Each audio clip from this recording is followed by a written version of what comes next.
1950-এর দশকের London, November মাস। ধোঁয়াটে কুয়াশাচ্ছন্ন এক পুরনো স্টাডি রুম। বাইরে ঝোড়ো বৃষ্টির তাণ্ডব।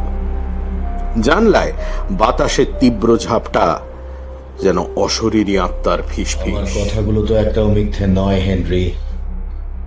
তুমি নিজেই নিজেকে ধ্বংস করছো।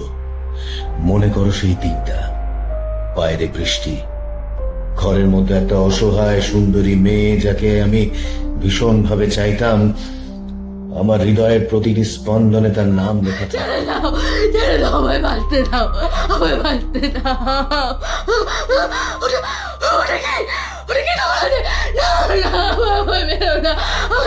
বাঁচতে দাও, বাঁচতে দাও, প্লিজ প্লিজ, আমায় বাঁচতে দাও। কোনো নাটক নয়। তুমি আমার ঘরে বন্দী, দরজায় শক্তপোক্ত তালা, জানলা আটকানো। এবারে বলো, কেন পালিয়েছিলে? কেন? কোন অন্ধকার সত্যি তুমি লুকিয়ে রেখেছো? স্পিক আপ, স্পিক আপ নাও।